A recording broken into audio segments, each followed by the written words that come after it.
Si un observador curioso quisiera detenerse a descifrar la vida en la Ciudad de México en cualquier momento de su historia, muy probablemente elegiría la esquina que hoy ocupa el Monte de Piedad, no solo porque sus ventanas miran hacia la Catedral y la Plaza Mayor, sino porque se trata del sitio que el emperador Moctezuma seleccionó para erigir su palacio y sus jardines, y aquel donde tras la caída de Tenochtitlan, el conquistador Hernán Cortés mandó construir como parte de su morada la primera iglesia del continente americano. Hola, soy Gaba Cabral, y en este episodio de Periodismo Cultural en México, Historia y Actualidad, charlaremos con el doctor en Historia Benjamín Bros, máster en Arquitectura y Diseño Urbano y profesor asistente en la Universidad de Illinois en Estados Unidos, sobre su libro más reciente, El Zócalo de Ciudad de México, una historia de una identidad espacial construida.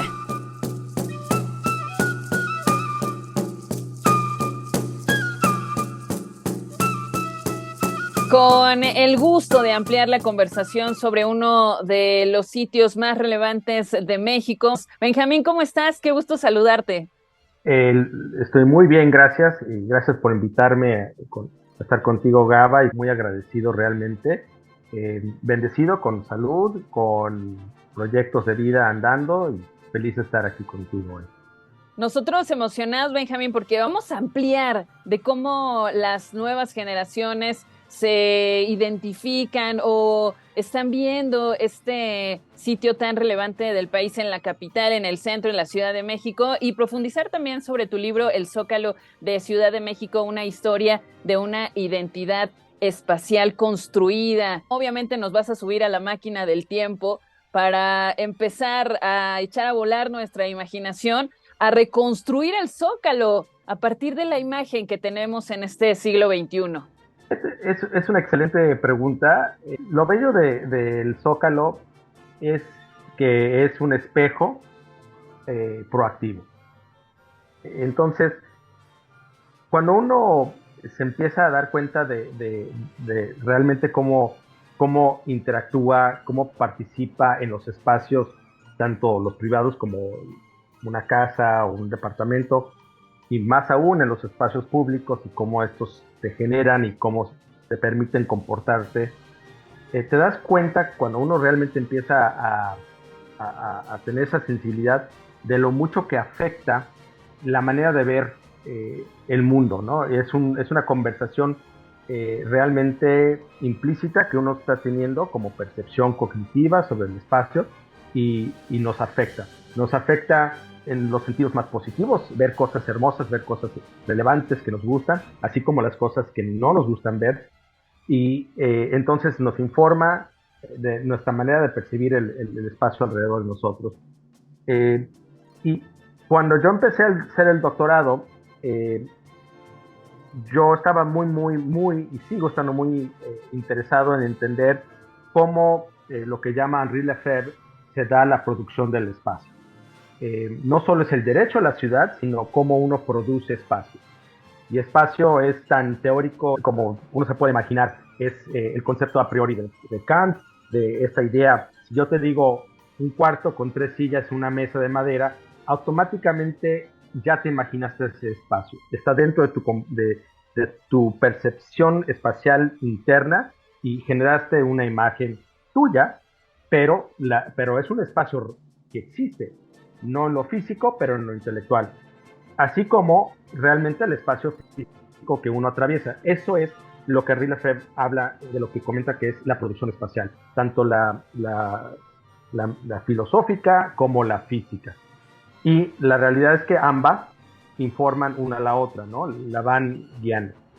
Y famosamente en ese texto, Henri Lefebvre comenta que los espacios son secreciones de la sociedad. Entonces, cuando uno ve un espacio, lo que realmente está viendo es la historia de una comunidad en ese momento. ¿Cuáles son las fuerzas socioeconómicas, políticas, culturales que convergen en ese momento para llevar a cabo que se dé eso, lo que sea? ¿Cómo podemos buscar un espacio que hable de la identidad mexicana cuando en realidad México es mucho? Es una gran variedad de etnicidades, de culturas, de maneras de ser. Y la conclusión fue que hay muy pocas cosas donde hay un acuerdo de la importancia simbólica y física como lo es el Zócalo de la Ciudad de México. Es un espacio que desde del individuo que vive en Tijuana hasta aquella persona que viene de Mérida saben, conocen y tienen una cierta identificación del Zócalo. Y entonces, pues me aboqué a hacer no una historia del Zócalo que simplemente habla de los eventos que se dieron ahí, sino cómo el Zócalo en cada paso ha sido la secreción del mundo que lo construyó, pero a su vez informa y impacta a la comunidad que existe dentro de ella. Entonces eso se vuelve un gran laboratorio de entender cómo el Zócalo, que nosotros percibimos como siendo bastante fijo, realmente nunca ha sido fijo. Las ciudades son líquidas, pero se mueven muy, muy lentamente. Su viscosidad es muy alta, entonces se mueven lentamente, pero van evolucionando. Y de hecho la Ciudad de México, su centro histórico, parte de su maravilla es que hay elementos que se han fijado, que se han preservado gracias al trabajo de como Limba o Lina, pero también hay partes que han evolucionado y han cambiado a través del tiempo. Y esos cambios reflejan el ánimo de la nación o el ánimo de un grupo, en particular en poder, o un grupo que está buscando el poder en contra de la unificación social e institucional. Y entonces por eso es una historia de la construcción de la identidad a través de su espacio. Porque todo el tiempo no es cierto que ser mexicano y la identidad de ser mexicano es fija. Ha evolucionado tremendamente y está en proceso de evolución. Nosotros no lo vemos quizás porque estamos dentro del medio de ese cambio, pero en 50 años el Zócalo va a tener otra identidad, quizás muy radicalmente diferente o a lo mejor un poquito de variación de lo que es hoy. Pero el hecho es que va cambiando generación con generación en base a la construcción de valores socioculturales del momento. Sobre todo porque, Benjamín, si nos situamos en la sagrada línea temporal, esa que nos lleva a echar un vistazo al pasado para entender el presente, como siempre nos los han dicho cuando abordamos la historia, nos encontramos a todos esos personajes que desde chicos, desde la escuela, pues nos van teniendo esta de que te tienes que aprender toda la independencia, la revolución, pero son personajes que ya no están, que ya dejaron el plano terrenal. Y en este caso existe este espacio que se va cambiando y sigue siendo parte de la historia a través de todo este panorama que nos compartes. 100% es ese documento. El documento normalmente pensaríamos que es una carta, un testimonio, una ley que se pasó, pero el documento también es el espacio físico que existe. Entonces, cuando tú ves la ciudad, o ni siquiera la ciudad, cualquier objeto espacial que toma espacio físico, es un documento de ese momento y da fe de que en efecto en ese momento eso es lo que se valoraba.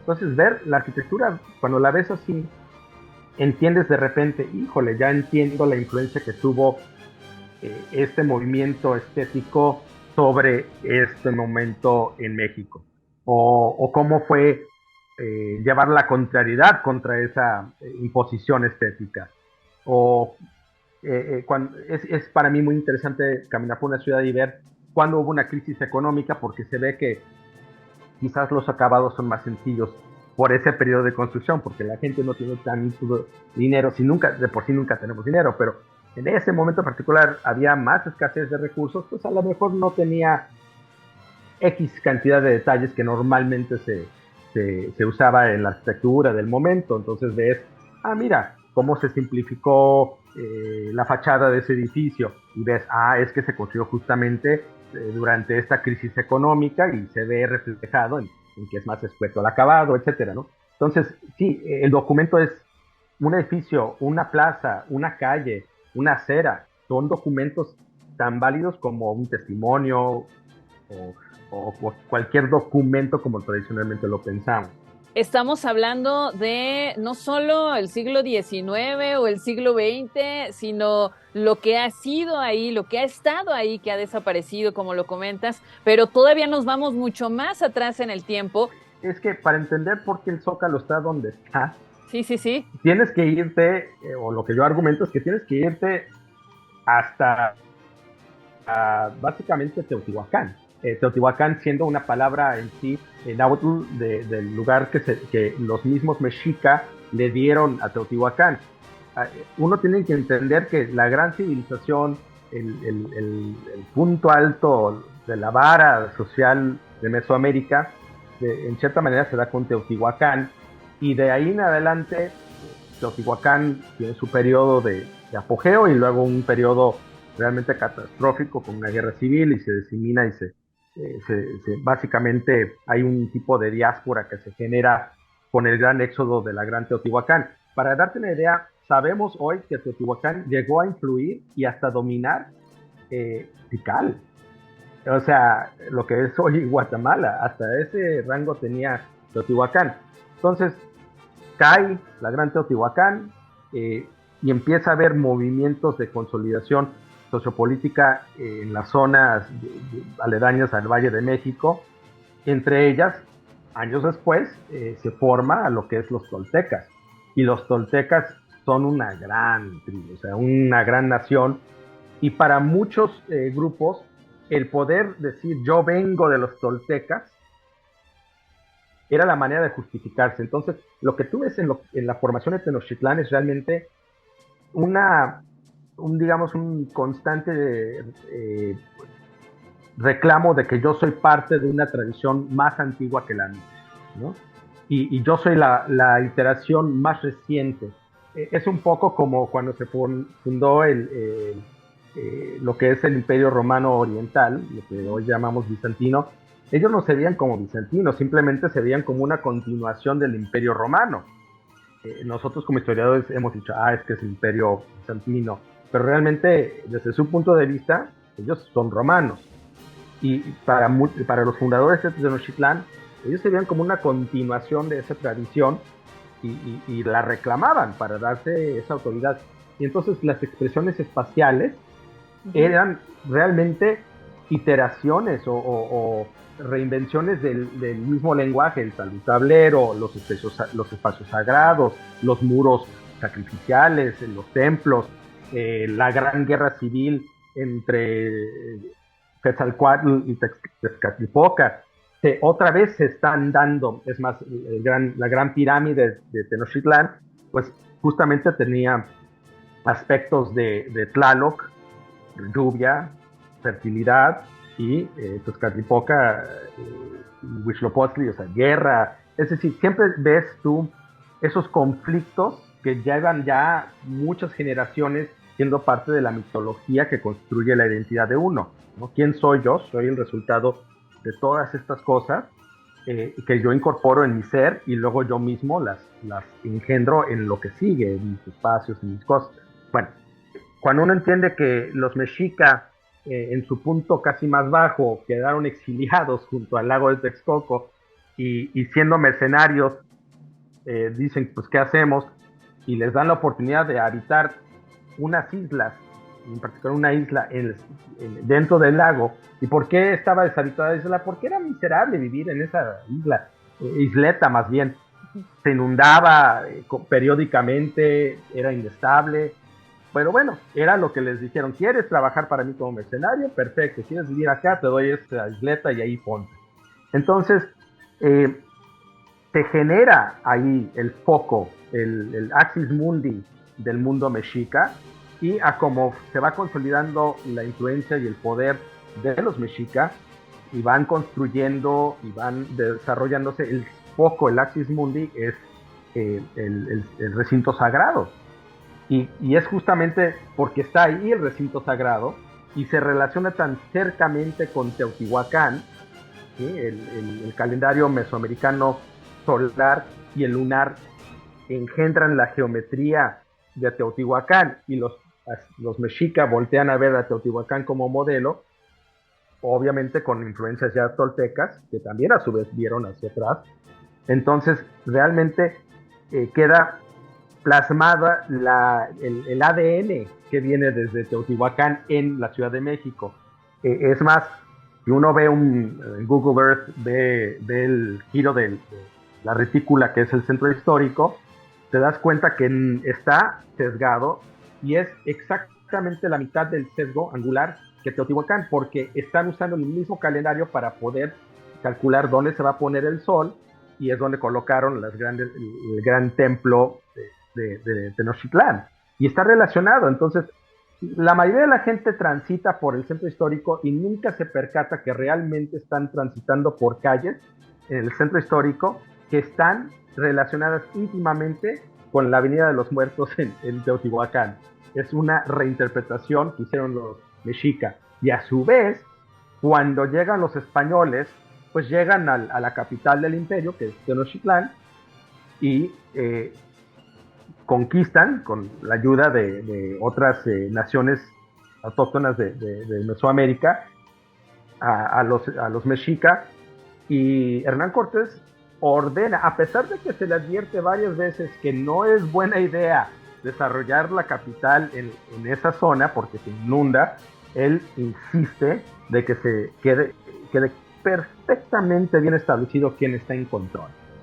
Otra vez, identidad. Yo controlo la capital para que a todos les quede claro quién está en mando, ¿no? Y bueno, entonces la persona que se le encomienda el hacer la planeación hace algo muy interesante. Toma elementos específicos de la ciudad de Tenochtitlán y los incorpora a la tradicional retícula romana, que es la práctica que tienen ya los españoles, de tener una planeación urbana en cuadras, con las dos avenidas principales, el Cardio y Decumeno, creo que se llama en español.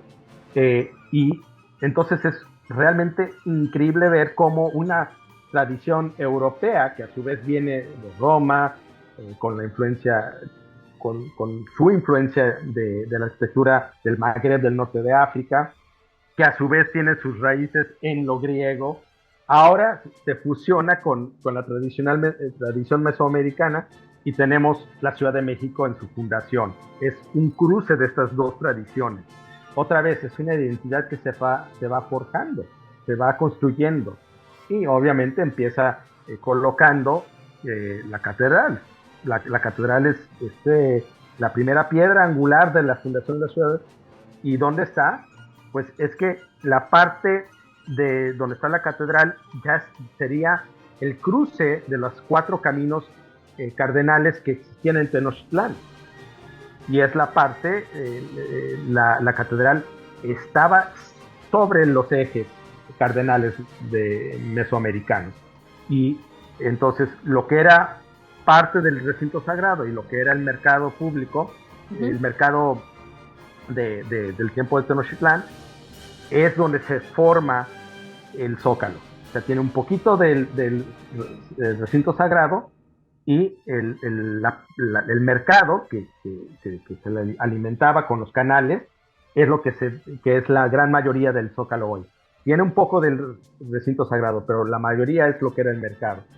Y entonces empiezas a generar el urbanismo clásico europeo, que es la plaza con el edificio de gobierno, el edificio que representa la Iglesia Católica Apostólica Romana, y la orientación hacia la plaza de armas.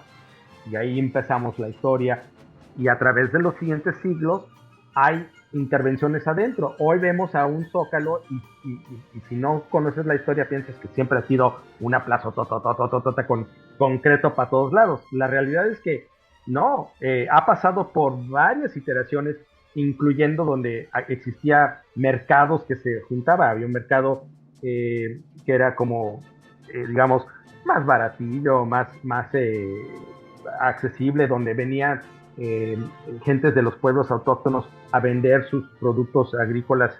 Había otras áreas, y el Parián nace como un establo.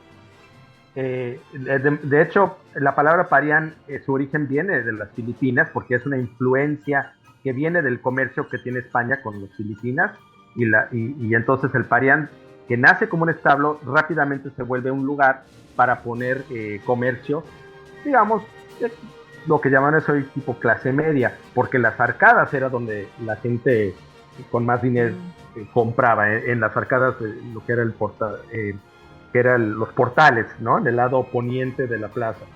Pero todo esto va evolucionando a través del tiempo y cada intervención refleja la realidad de su momento. ¿Por qué se construye el Parián para los estados? ¿Por qué termina siendo para el comercio? Porque había como centro de universo de la Nueva España, se requería un lugar donde había el intercambio comercial. Y eh, había mucho intercambio. Claro, a la mayoría de la población autóctona no se le permitía permanecer en el corazón administrativo político de la Ciudad de México, pero por el tiempo que estaba en el mercado y interactuando, vendiendo maíz, vendiendo diferentes cosas, pues ahí y era donde uno iba a verse y a ver, ¿no? A interactuar socialmente. Por eso la universidad se funda cerca del Zócalo, porque también era donde uno quería estar cerca y en el chisme, qué está pasando, qué dijo el virrey hoy, qué hizo tal persona, etcétera, ¿no? Eso es ese ombligo universal. El Zócalo siempre nació como ombligo y ha permanecido como ombligo, pero ha cambiado quién participa, cómo participa. O sea, ¿el Zócalo ha medido lo mismo? No, ha cambiado de medidas. De hecho, no solo, digamos, cuando ya se fijó lo que se vuelve el Palacio, o lo que hoy es el Palacio Nacional, que realmente también otra vez es la reinvención, era el Palacio de Moctezuma, eran las casas la casa de Moctezuma, las casas nuevas de Moctezuma. Entonces el Palacio Nacional queda ahí.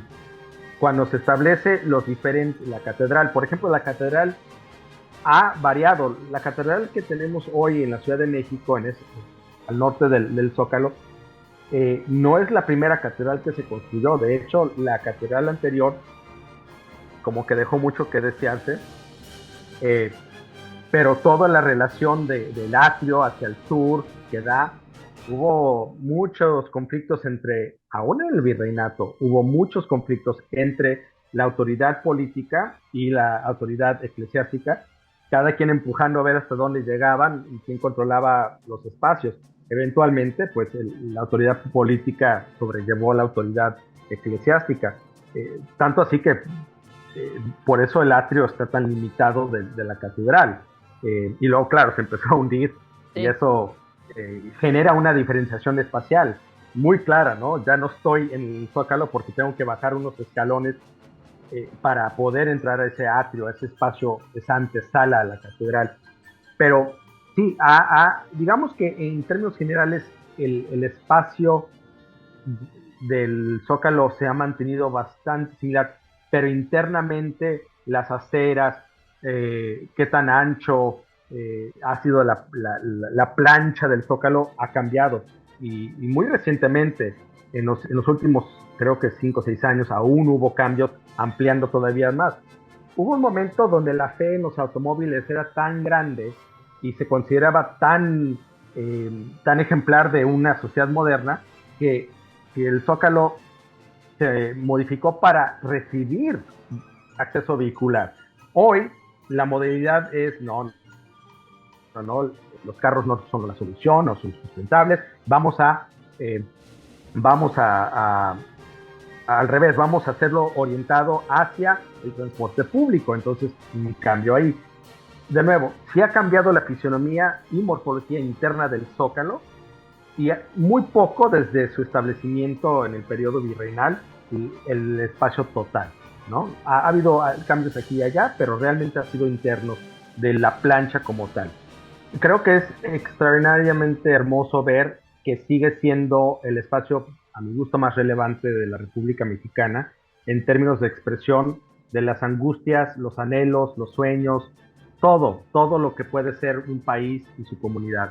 Y entonces, en ese sentido, si es un concurso de ver quién llena más al Zócalo por un concierto o por una manifestación política, qué bueno, porque lo que un pueblo necesita son las válvulas de escape de expresión, tanto las que nos gustan como las que no nos gustan.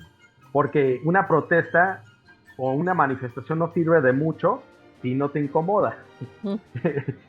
Porque alguna vez alguien me preguntó, oye, y en vista de eso, ya las ciudades deberían de planear para tener espacios de manifestación y protesta. Y le dije, En tanto como concepto sí, pero como espacio segregado no, porque el propósito de una protesta es incomodar a otros para darle atención a un tema. Claro, hay límites. ¿En qué sentido? Si uno constantemente genera incomodidad, es muy probable que eventualmente pierdas el mismo público que querías capturar, que querías su simpatía. Entonces en la teoría de juego hay límites, ¿no? Hasta dónde llegas en empujar esta agenda de incomodidad. Pero los espacios públicos tienen que ser, en mi opinión, como el Zócalo, flexibles en el sentido de que su, eh, su simpleza permite que un lunes se use para una protesta, pero un jueves estamos celebrando el concierto de un grupo popular de música. ¡Qué maravilla! ¡Qué gran espacio donde eso se permite y al revés, se promueve! Las sociedades necesitan lugares donde la gente, cuando se junta, pueden manifestarse y demostrarle al Estado que está presente en la vida intelectual, política y administrativa del Estado. Porque un Estado que no ve activismo es un Estado que piensa que controla. Totalmente de acuerdo, Benjamín. ¿Y desde dónde más podemos abordar al Zócalo, aparte como este espacio de manifestación tan necesario como un espacio público? ¿Qué nos falta? Estoy más que comprometido a aprender de otros y otras maneras de ver espacio y comportamientos socioculturales. Lo que sí siento es que necesitamos continuar el proyecto de civismo. Sí, es importante tener espacios de manifestación, de protesta, de expresión sociocultural, de festividad, pero México es un país que ha sido bendecido hasta el momento con civismo. Me es grato cuando estoy en México la sonrisa de la persona que viene en dirección opuesta en la banqueta que me dice buenos días. Días. Es muy importante continuar el proceso de civismo, porque si bien es importante la expresión, el derecho a la expresión, la manifestación, también es importante el respeto al derecho ajeno. Es increíblemente. No puedes tener uno sin el otro, sin que termine. Si tienes uno y no tienes el otro, inevitablemente terminas en violencia. Y la violencia es destructiva en todos los ámbitos: físico, material, económico y ciertamente moral. La violencia termina desgastando todos los aspectos sociales. Entonces, si no tienes una sociedad que respeta el sentido del civismo, del diálogo, de la comunicación, por eso cuando yo pienso en la marcha del color de la tierra que se dio en el tiempo del subcomandante y su entrada, y cuando tienes a un gobierno de la Ciudad de México de izquierda, pero un gobierno federal de derecha, y se da esa coyuntura donde hay apertura y diálogo, fue un punto alto de civismo mexicano, donde se invita al diálogo. Y qué maravilla que hubo ese diálogo. Y ver cómo el Zócalo se prestó. No tenías que estar de acuerdo con ni una ni otra posición, pero escuchar, entender y aprender es lo que permite empatizar y perpetuar el contrato social, que es el fundamento necesario para cualquier sociedad. Sin contrato social nos hacemos pedazos a todos. Benjamín, este será el primer episodio para seguir charlando a partir de este espacio de identidad en México, el Zócalo. ¿Dónde podemos conseguir tu libro? Sí hay disponibilidad y ciertamente lo más seguro es a través de los portales de internet por el momento. Yo estoy luchando porque se haga una versión en español, siendo que es un espacio en México y que hay mucho interés en América Latina por este tipo de trabajo académico, pero pragmático. Quiero decir, es muy pragmático. La idea es que entendamos que estos son espacios reales vividos. No es teórico solamente, es realmente qué pasó y por qué pasó y qué implica yendo hacia adelante. Benjamín, también tus redes sociales, igual para si alguien tiene alguna duda, un comentario, por favor, se sume. Encantado de escuchar observaciones, críticas y comentarios, siempre respetuosamente.